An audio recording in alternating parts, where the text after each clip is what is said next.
जय मसीह की। आज मैं आपको बहुत सुंदर चीज़ बताना चाहता हूँ। जिस प्रकार से किसी चीज़ को जलाते हैं तो क्या होता है, जैसे किसी के शरीर को जलाते हैं तो क्या होता है, उसमें बहुत सारे रिएक्शंस हैं, उसके बारे में बताऊँगा। बाइबल में जिस प्रकार से लिखा है, जैसे उकाब पक्षी के बारे में आप सभी जानते होंगे। उकाब पक्षी ना 50 दिन में फिर से नया और जवान हो जाता है।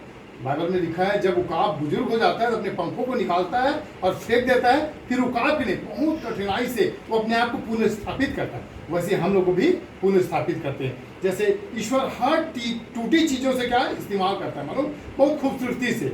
जैसे बादल टूटता है तो क्या होता है, पानी की फुहार आती है। जिस प्रकार से मिट्टी टूटता है तो खेत बनते हैं, उसी प्रकार से बीज टूटता है तो क्या होता है, नए पौधे आते हैं।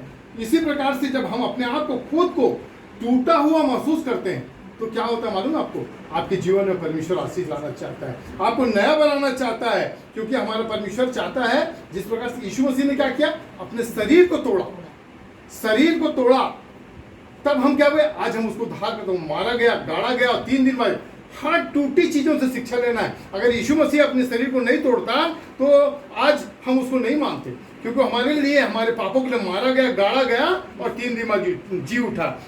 उसी प्रकार से मिट्टी, कुम्हार जब तक कि मिट्टी को तोड़ता है, उसको मिलाता है, फिर बनाता है। जैसे आदम को कैसे बनाया परमेश्वर ने, मिट्टी को तोड़ा, उसको क्या किया, पानी मिलाया नहीं, उसमें उसने अपने खून मिलाया होगा, क्योंकि मनुष्य के अंदर वो खून पाया जाता है। उसने इसलिए लिखा हमारा अधर्म के कामों का कुचला गया, मतलब यीशु मसीह का एक रत्ती खून नहीं बना, मतलब पूरे जिस खून से हमको बनाया, उस खून से साना होगा और मिट्टी से बनाया होगा। जिस प्रकार से जब तक कि मिट्टी नहीं टूटेगी तब तक क्या आदम नहीं बनता मेरे प्रियो। उसी प्रकार हमको अपने शरीर को तोड़ना है, हम अपने शरीर को तोड़ना है, अपने मन को तोड़ना है, अपनी आत्मा को तोड़ना है। रोमियो 12:1 निकाल के रखिए, इसी में वचन में लिखा है कि जब हम अपने शरीर को तोड़ते हैं तो क्या होता है।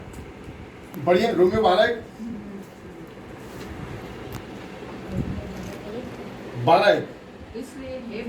इसलिए हे भाइयों मैं तुमसे परमेश्वर की दया स्मरण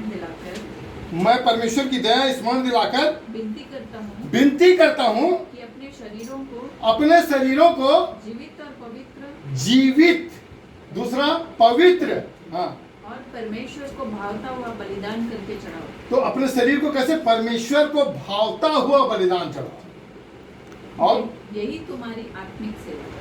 यही तुम्हारी आत्मिक सेवा है। इसमें जिस प्रकार से हे भाइयों बहनों, तुम्हें परमेश्वर की दया स्मरण दिलाकर, परमेश्वर की दया है, आज हम क्यों जीवित पाए जा रहे हैं, परमेश्वर की दया है, करुणा है। क्योंकि ये करुणा की बीमारी से कई लोग मर गए, लेकिन हम लोग क्यों जीवित हैं, ये परमेश्वर की दया से, परमेश्वर की करुणा से जीवित है।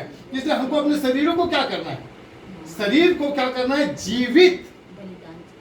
क्योंकि हम लोग कौन है, जीवते परमेश्वर के मंदिर हैं। परमेश्वर कहाँ रहता है, हमारे हृदय में रहता है, हमारे मन में रहता है। वो हाथ के बनाए हुए मंदिर में नहीं रहता, वो कहाँ रहता है, हमारे। इसलिए हमको अपने शरीर को क्या, जीवित, पवित्र, मतलब इसमें लिखा है क्योंकि पवित्र बनो, क्योंकि तुम्हारा सेनाओं का यहोवा क्या है, पवित्र है। जब तक कि आप अपने आप को पवित्र नहीं बनेंगे, परमेश्वर आपके अंदर आएंगे। धन्य जिनके मन शुद्ध है वो परमेश्वर को देखेंगे। आपका मन शुद्ध नहीं है तो परमेश्वर का आप देख ही नहीं सकते, मर जाएंगे। तब लिखा, वचन में लिखा, कोई मुझे नहीं देख सकता, लिखा है परमेश्वर, लेकिन यीशु मसीह को देख सकते हैं, परमेश्वर को देख सकते। इसलिए जिसने मुझे देखा उसने यीशु मसीह को, परमेश्वर को देखा।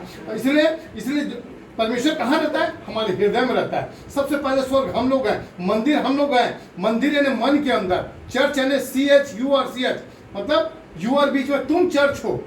ईश्वर कहा, यहाँ गिर जा, वहां गिर जा, जहां चाहे वहां गिर जा, मतलब आप जहां गिर जाएंगे, अपने घुटने में आ जाएंगे, प्रार्थना करेंगे, दुआ करेंगे, आप मंदिर में। आज चर्च जरूर बंद है, लेकिन हमारा मंदिर खुला हुआ है, उसको कोई बंद नहीं कर सकता। हमारा हृदय खुला है, इसलिए हम अपने शरीरों को जीवित, पवित्र और परमेश्वर को भावता हुआ बलिदान करके चढ़ाए। जैसे मैं बहुत सुंदर बात बताना, समय साथ में बताना चाहता हूँ। जैसे वचन में लिखा है, जैसे किसी व्यक्ति को हम जलाते हैं, जलता है तो सबसे पहले क्या जलता है, बाल जलता है। बाल, ये बाल को क्यों जलाता है मालूम है, ये बाल घमंड को दर्शाता है, सुंदरता को दर्शाता है।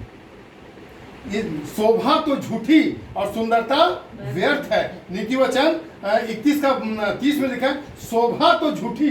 शोभा को क्यों झूठी बोला, क्योंकि ये बाल स्त्री की शोभा है, ये ओढ़ने के लिए दिए गए हैं। नाखून किसके लिए दिए? सुंदरता के लिए दिए। लेकिन जब इसको काटोगे क्या होता है? दर्द होता है? नहीं होता दर्द।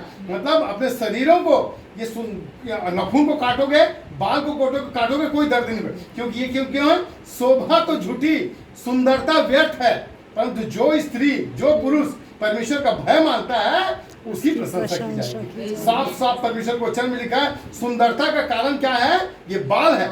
जज लोग विग क्यों पहनते? विग घमंड, घमंड की मैं बुद्धिमान हूं, मैं ज्ञानी हूं, मैं तुम्हारा निर्णय कर सकता हूं, मैं तुम्हारा फैसला कर सकता हूं। इसलिए जज लोग क्या व्हाइट कलर का विग पहनते हैं।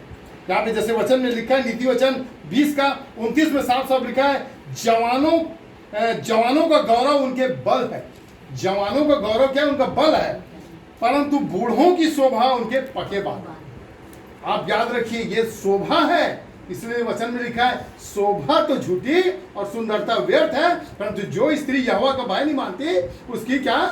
भय मानता है उसकी प्रशंसा की जाएगी। जैसे हम किसी को जलाएंगे, सबसे पहले बाल जलता है, घमंड जलता है, मैं सुंदर हूं, मैं ये हूं, मतलब आदमी को घमंड है, उसको जलाता है मेरे प्रियो।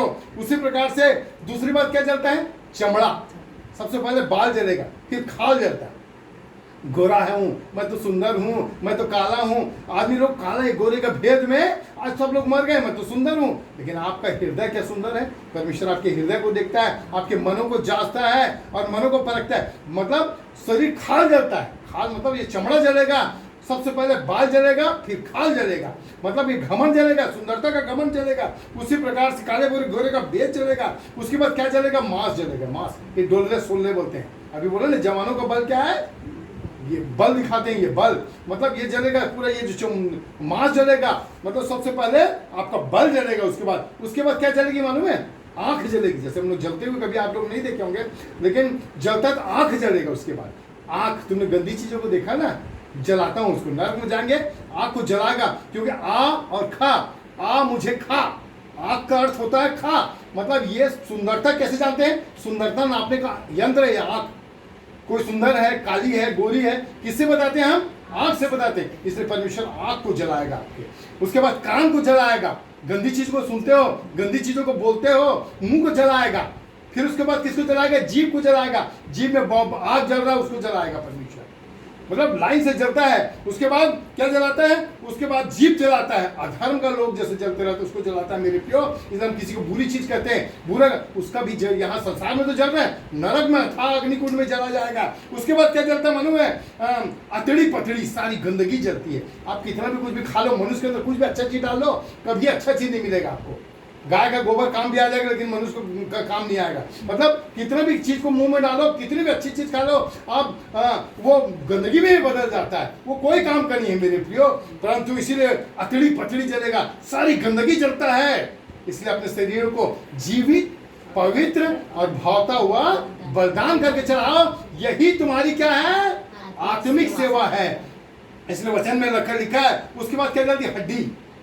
लास्ट में हड्डी जलता है, हड्डी जलता है। जैसे अय्यूब को क्या बोलता है परमेश्वर? वो बोलता है कि शैतान बोलता है कि शैतान को बोलता है परमेश्वर कि अय्यूब की हड्डी बस को मत छूना, शरीर के सारे अंगों को तू नष्ट कर दे, कितना भी घाव डाल दे, कितनी भी बीमारी डाल दे, कितना भी, लेकिन हड्डी रहेगा तो फिर से माँ जुड़ जाएगी। याद रखिए। इसलिए यहेजकेल की भविष्यवक्ता में भविष्यवाणी करता है कि परमेश्वर भविष्यवाणी करता है हड्डियों से, कि हड्डियों पे भविष्यवाणी कर, वो जुड़ जाती है, फिर से मांस आ जाती है, फिर से चमड़ी आ जाती है, फिर से बाल आ जाते हैं, फिर से नाखून आ जाते हैं, कान, नाक, गला सब बन जाता है मेरे प्रियो। याद रखिए। इसलिए हमको अपने शरीरों को जीवित, पवित्र और परमेश्वर को कैसे चढ़ाना है? भावता हुआ बलिदान करें। यही हमारी क्या है? आत्मिक सेवा है। इसलिए काम जलाएंगे तो जैसे बाल सबसे पहले जला। सैमसन एक गफलत की नींद में सो गया। गफलत की नींद में दलीला की गोद में जैसे ही सोया, उसके बाल काटा, दर्द हुआ?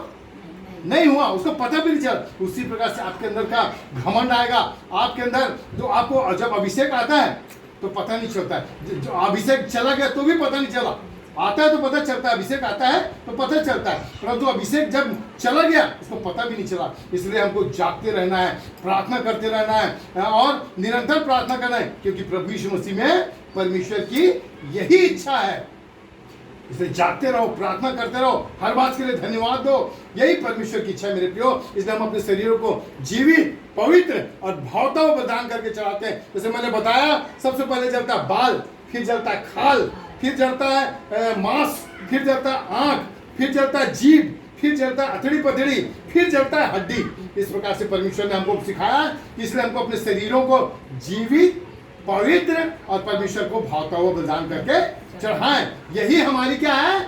आत्मिक सेवा है। इसलिए ये मट्टी का शरीर है, मट्टी में मिल जाएगा।